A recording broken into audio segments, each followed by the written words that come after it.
بيده الملك وهو على كل شيء قدير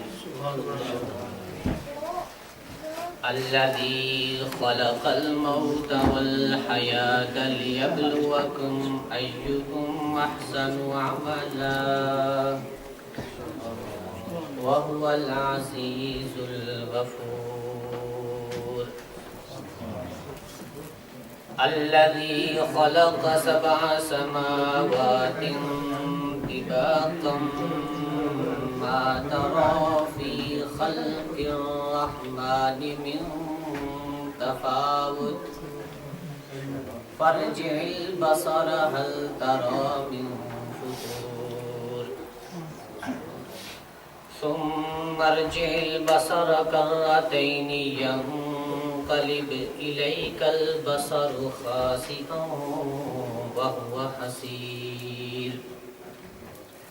صدق الله مولانا العظيم وبلغنا رسوله النبي الكريم ونحن على ذلك من الشاهدين والشاكرين والحمد لله رب العالمين. اللهم صل وسلم وبارك وترحم وتحنن وتعظم وتكرم على سيدنا ونبينا ومولانا محمد وعلى آل سيدنا ونبينا ومولانا محمد وبارك وسلم صل عليه. الصلاة والسلام عليك يا سيدي يا رسول الله وعلى آلك وأصحابك يا حبيب الله. حمد و ثنا کے بعد قابل صد احترام محفل میں تشریف فرما حفاظ و قراء حضرات،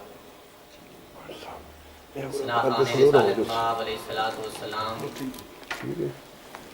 اور دیگر مہمانان گرامی و مسلمانان اسلام، آپ کے سامنے درس قرآن کی افتتاحی تقریب میں میں نے قرآن حکیم کی سورہ ملک تلاوت کرنے کا شرف حاصل کیا اور اس کی چند آیات آپ کے سامنے تلاوت کی. اللہ رب العالمین سے دعا ہے کہ ہم سب کو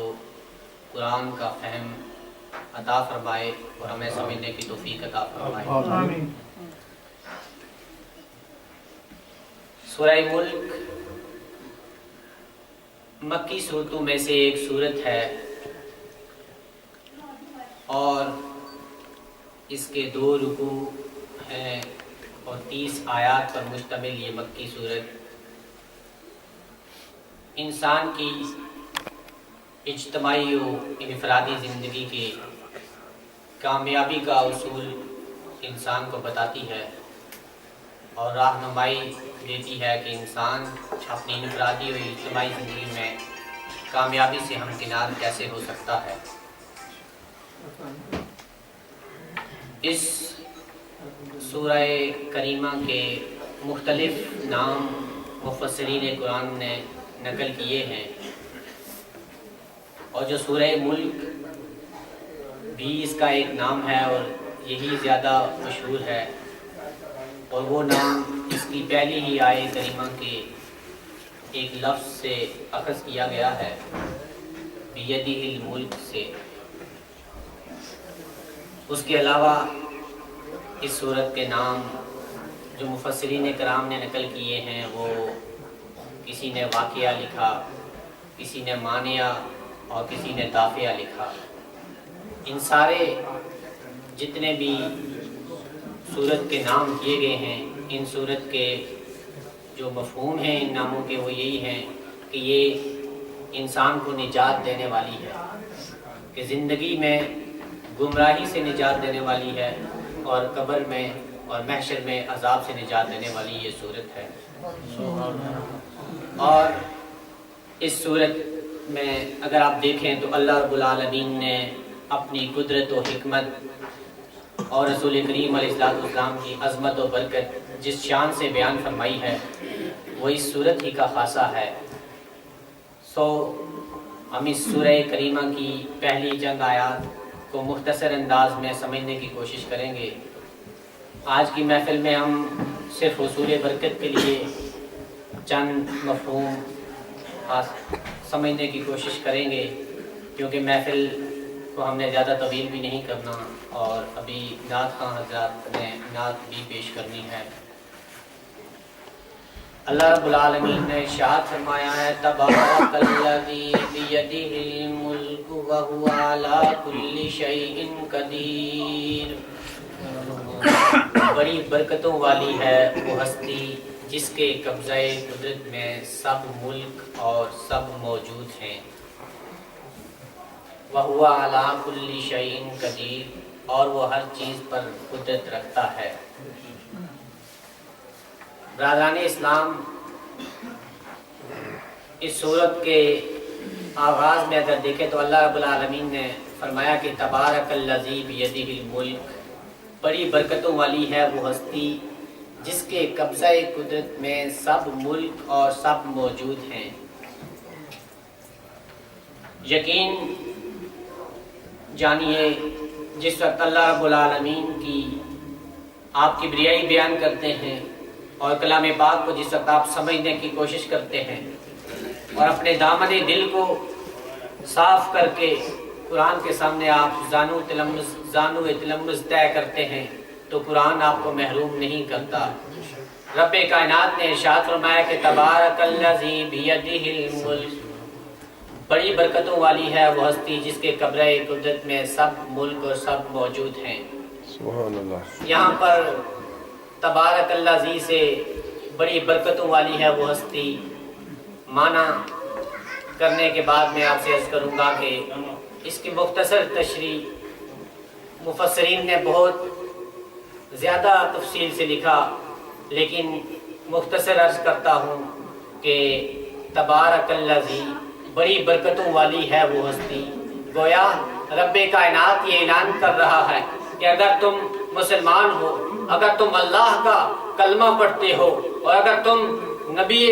آخر الزمان علیہ السلام پر ایمان رکھتے ہو تو تمہیں چاہیے کہ اگر تمہیں برکتیں چاہیے اپنی زندگی میں بھی، اپنی زندگی کے چلنے کے انداز میں بھی اور اپنی زندگی میں کسی بھی شعبے میں اگر تمہیں برکتیں چاہیے تو برکتیں صرف نام خدا سے ہی حاصل ہو سکتی ہیں نا۔ تبارک الذی بیدہ الملک، بڑی برکتوں والی ہے وہ ہستی۔ گویا انسان اللہ کا نام لے کر جو کام کرتا ہے برکتیں ہی برکتیں اس کو حاصل ہوں گی، یہ ایک معنی مفسرین نے لکھا۔ اور پھر فرمایا کہ بیدہ الملک، جس کے قبضہ قدرت میں سب ملک اور سب موجود ہیں۔ بیدہ کا جو لفظی ترجمہ ہوتا ہے عربی میں وہ ہاتھ ہوتا ہے، لیکن مفسرین کرام کا اس پر اجماع ہے کہ ہاتھ یا اس طرح کے جتنے بھی الفاظ قرآن پاک میں اللہ کی طرف منسوب ہیں وہ مشابہت کے لیے ہیں کہ اللہ تو ہاتھ سے پاک ہے، لیکن ہاتھ سے مراد یہ ہے کہ جتنی بھی قدرتیں ہیں، یہ جو جتنا بھی ملک ہے اور جو شے کائنات میں اور دنیا عالم میں اور کہیں بھی کسی بھی عالم میں جو موجود ہے اللہ رب العالمین کا اس پر قبضہ ہے اور اللہ رب العالمین ہی اس کا مالک ہے۔ بیدہ الملک، سب موجود اور سب قبضہ قدرت میں ہے اس کے۔ پھر فرمایا کہ وَهُوَ عَلَىٰ كُلِّ شَيْءٍ قَدِيرٌ، کہ اور اللہ تعالیٰ کو ہر چیز پر قدرت ہے۔ گویا وہ لوگ جو دنیا میں طاقت کے نشے میں مبتلا ہیں اور وہ لوگ جو یہ چاہتے ہیں کہ شاید وہ کسی مظلوم پر ظلم کر کے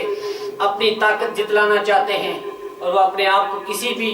انداز سے اپنی طاقت کا اظہار کرنا چاہتے ہیں یا اپنے آپ کو طاقتور سمجھتے ہیں، ان کو سوچنا چاہیے کہ کائنات کی سب طاقتوں کا مرجع اللہ رب العالمین کی ذات ہے۔ کائنات کی ہر چیز اس کے قبضہ قدرت میں ہے اور اسی کی طاقت اور اسی کی قدرت ان پر چلتی ہے۔ وہ چاہے تو پتا بھی نہیں ہل سکتا، چرند و پرند، وحوش و طیور، اور یہ زمین و آسمان کے سارے نظام جتنے بھی ہیں اللہ رب العالمین کے قبضہ قدرت میں ہیں، اور یہ اس کی قدرت ہی ہے کہ وہ ان پر قادر ہے، تبھی وہ اپنے نظام کے ساتھ چل رہے ہیں، نہیں تو کائنات میں ایک ہنگامہ بپا ہو جاتا۔ پھر فرمایا کہ الذی خلق الموت والحیات لیبلوکم۔ دوسری آیہ کریمہ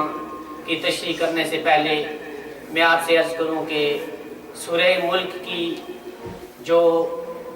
دیگر فضیلتیں ہیں، ان فضیلتوں میں سے ایک فضیلت میں نے آپ سے عرض کی کہ یہ نجات دینے والی صورت ہے، دنیا میں گمراہی سے اور آخرت میں عذاب سے۔ اس حوالے سے میں آپ کے سامنے ایک حدیث شریف رکھتا ہوں کہ رسول کریم علیہ السلام کے سامنے ایک شخص پیش ہوا اور اس نے کہا کہ یا رسول اللہ، میں نے فلاں جگہ خیمہ لگایا، تو خیمہ لگانے کے بعد میں نے اپنے رہنے کے لیے خیمہ لگایا، میں کچھ ٹائم کے لیے، کچھ وقت کے لیے ادھر پڑاؤ کرنا چاہتا تھا،